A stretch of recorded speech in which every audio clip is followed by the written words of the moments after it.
Teman-teman media dan seluruh masyarakat Indonesia yang saya cintai, izinkanlah saya menyampaikan perkembangan informasi dari penanganan pandemi COVID-19, khususnya untuk Jawa Bali. Dalam penerapan perpanjangan PPKM level 4, 3, 2 yang dilakukan sejak tanggal 6 September hingga 13 September, perkembangan kasus secara nasional terus menunjukkan perbaikan yang sangat signifikan dan capaian yang terus membaik. Hal ini terlihat dari penurunan tren kasus konfirmasi secara nasional hingga 93,9%. Dan secara spesifik di Jawa Bali turun hingga 96% dari titik puncaknya pada 15 Juli yang lalu. Yang tidak kalah penting, jumlah kasus aktif juga sudah turun di bawah 100.000 pada hari ini. Karena hari ini kita kasus baru ada 2.577 dan kasus kesembuhan 12.000 lebih. Jadi saya kira satu progres yang sangat menggembirakan, tapi kehati-hatian kita juga harus jadi sangat penting. Pada penerapan PPKM dilakukan hingga minggu lalu, pemerintah akhirnya berhasil menurunkan Provinsi Bali menjadi level 3. Sehingga dari 11 kota kabupaten level 4 pada minggu yang lalu, pada hari ini jumlahnya berkurang menjadi hanya 3 kabupaten kota saja. Hal ini merupakan buah kerjasama semua pihak yang telah bersama-sama menjaga kondusivitas pemberlakuan PPKM. Situasi COVID-19 yang membaik begitu cepat di Jawa Bali menyebabkan penurunan level PPKM yang lebih cepat dibandingkan perkiraan kita.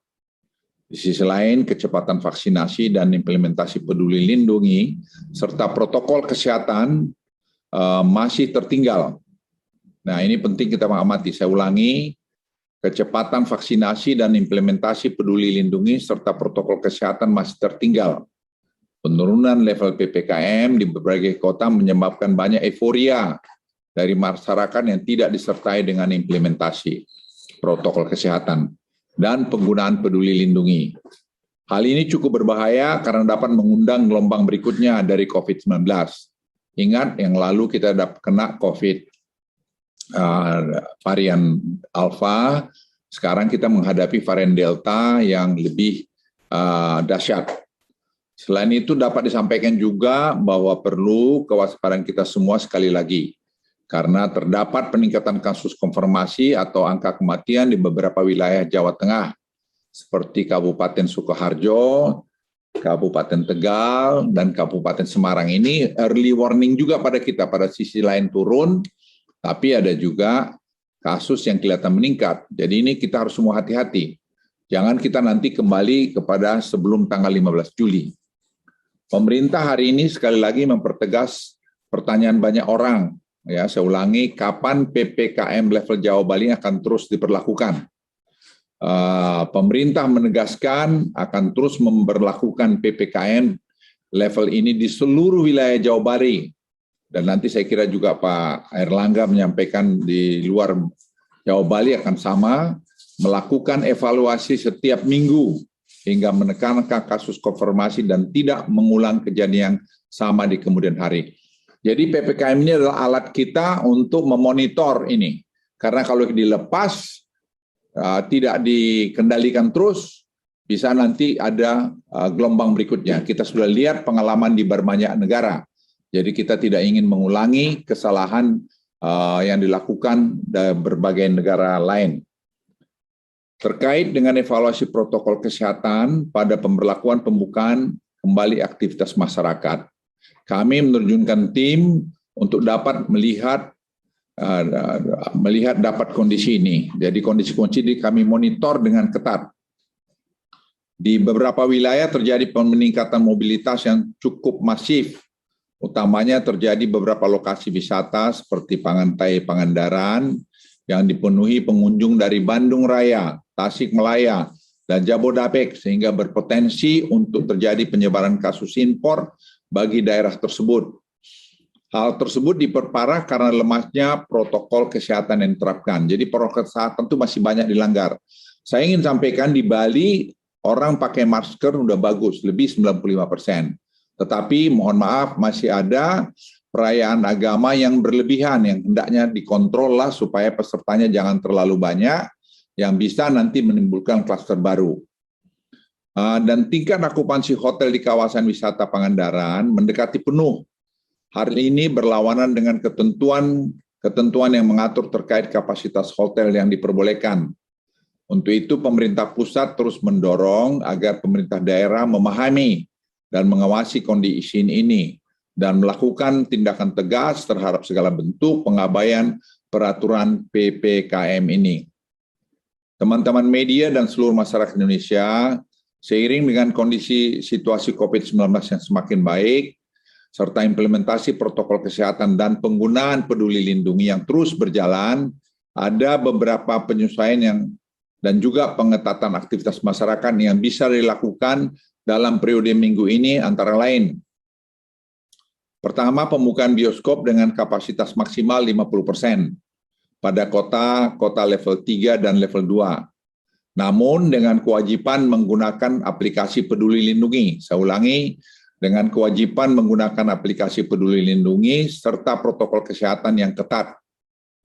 Hanya kategori hijau lah yang dapat masuk area bioskop. Saya ulangi, hanya kategori hijau. Kemudian mendorong peningkatan kepatuhan terhadap penerapan penggunaan peduli lindungi pada lokasi-lokasi industri yang belum menggunakan secara maksimal. Jadi Kementerian Perindustrian, Perdagangan, dan semua kita ajak bersama-sama untuk mengatasi ini. Penambahan lokasi tempat wisata di level yang dibuka dengan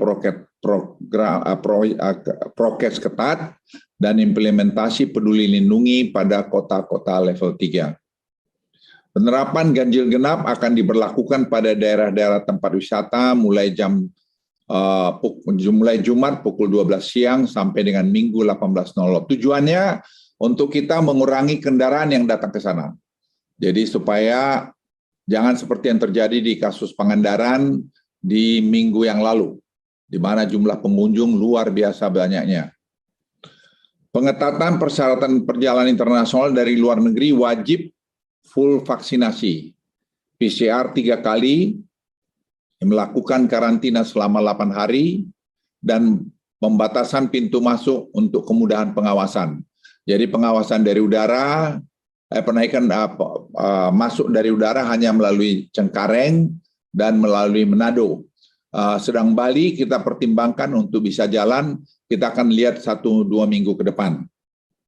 Teman-teman media dan seluruh masyarakat Indonesia, pemerintah terus melakukan persiapan untuk hidup bersama dengan COVID. Seperti yang kami sampaikan sebelumnya, ada 3 kunci utama untuk kita bisa hidup dengan COVID-19. Pertama adalah cakupan vaksinasi yang tinggi, terutama untuk kelompok yang rentan seperti lansia. Kedua adalah penerapan 3T, termasuk penanganan isoter optimal. Jadi isoter ini menjadi sangat penting. Nanti orang-orang yang kena pada status hitam di peduli lindungi akan kita segera tangani di mall itu misalnya. Kalau dari periksa itu akan kita langsung bawa ke karantina terpusat untuk menghindari penularan dari orang-orang lain. Ketiga adalah kepatuhan protokol kesehatan yang tinggi, meliputi 3M, implementasi screening peduli lindungi. Jika capaian vaksinasi masih rendah, maka 3 strategi utama tersebut akan ditambahkan dengan pembatasan kegiatan masyarakat seperti implementasi PPKM yang ada saat ini. Dalam kaitannya dengan vaksinasi, data dari Kementerian Kesehatan menyebutkan ada 41 juta dosis vaksin yang saat ini ada pada stok provinsi dan kabupaten kota yang belum disuntikkan. Hal ini tentu saja sangat disayangkan mengingat animo masyarakat sangat tinggi untuk vaksinasi. Nah, oleh karena itu kita akan menambahkan tadi kriteria kepada penurunan level itu adalah dengan vaksinasi. Oleh karena itu, sekali lagi sebagai salah satu proses transisi untuk hidup bersama COVID-19, telah diputuskan untuk memasukkan indikator cakupan vaksinasi dalam evaluasi penurunan level PPKM dari level 3 ke level 2 dan level 2 ke level 1 di Jawa, Bali sebagai berikut. Cakupan vaksinasi dosis 1 harus mencapai 50% dan cakupan vaksinasi lansia harus mencapai 40%. Sebagai syarat tambahan untuk bisa turun dari level 3 ke level 2. Cakupan vaksinasi dosis 1 harus mencapai 70% dan cakupan vaksinasi lansia harus mencapai 60% sebagai syarat tambahan untuk bisa turun dari level 2 ke level 1. Untuk kota-kota yang saat ini berada pada level 2 akan diberikan waktu selama 2 minggu untuk dapat mengejar target pada poin di atas. Jika tidak bisa mencapai, maka akan dinaikkan statusnya kembali pada level 3. Pencapaian target cakupan vaksinasi yang disebutkan di atas sangat penting, mengingat sudah terbukti melindungi kita dari sakit parah yang membutuhkan perawatan rumah sakit atau kematian, terutama para lansia. Oleh karena itu, target vaksinasi yang tinggi sebagaimana disebutkan di atas adalah salah satu kunci utama dalam fase hidup bersama COVID-19. Seperti yang Presiden sampaikan bahwa tujuan dan arah kebijakan tetap dipegang secara konsisten, tetapi strategi dan manajemen lapangan harus dinamis, menyesuaikan permasalahan dan tantangan. Pengetatan dan pelonggaran mobilitas masyarakat misalnya harus dilakukan paling lama setiap minggu dengan merujuk kepada data-data terkini. Mungkin hal ini sering dibaca sebagai kebijakan berubah-ubah atau sering dibaca sebagai kebijakan tidak konsisten. Justru inilah yang harus kita lakukan untuk menemukan kombinasi terbaik antara kepentingan kesehatan, kepentingan perekonomian masyarakat, karena virusnya selalu berubah-ubah, bermutasi, maka penanganannya pun harus berubah sesuai dengan tantangan yang dihadapi. Saya sebagai mantan militer menyampaikan operasi militer pun selalu melakukan perubahan-perubahan untuk tidak bisa dibaca oleh musuh bagaimana gerakan kita. Kita membaca bagaimana sifat varian Delta ini, dan kita juga melakukan perubahan strategi kita untuk menghadapi itu. Dan itu sebabnya mungkin salah satu kenapa kita bisa cepat membuat perbaikan-perbaikan di Indonesia. Jadi bukan tidak ada konsistensi, tapi kita menyesuaikan melihat sifat-sifat ini dan pengalaman-pengalaman di negara-negara lain. Di akhir laporan ini saya tidak pernah bosan dan ragu mengajak agar kita semua terus memanjatkan doa sekaligus berupaya tidak lengah dari penerapan protokol kesehatan. Kita jangan jumawa, kita tetap harus rendah hati, tetapi kita bekerja sama sebaik-baiknya. Karena ini menyangkut masa hidup orang banyak. Kalau kita tidak disiplin, bisa kena kita sendiri, keluarga kita sendiri, atau orang lain. Kita punya kontribusi menghilangkan nyawa orang lain karena kita tidak disiplin. Semoga Tuhan Yang Maha Kuasa selalu memberikan kesehatan, kekuatan, dan meridhoi serta memberikan kemudahan bagi kita semua, agar kita semua dapat mengatasi pandemi COVID-19 ini, khususnya Delta varian yang sedang kita hadapi sekarang. Sekian, terima kasih. Wassalamualaikum warahmatullahi wabarakatuh. Saya kira penjelasan kami juga kami ingin sampaikan, tadi karena vaksinasi ini menjadi penting, salah satu yang akan kami lakukan juga nanti, itu kami minta tadi Menteri PAN RB untuk membuat target kinerja birokrasi itu untuk vaksinasi. Jadi semua kepala dinas punya target untuk bisa jalan sama, supaya juga naik level atau turun level dari 4, 3, 2, 1 itu. Jadi dengan begini kita semua punya tanggung jawab rame-rame. Tidak ada yang merasa bahwa dia yang paling bertanggung jawab.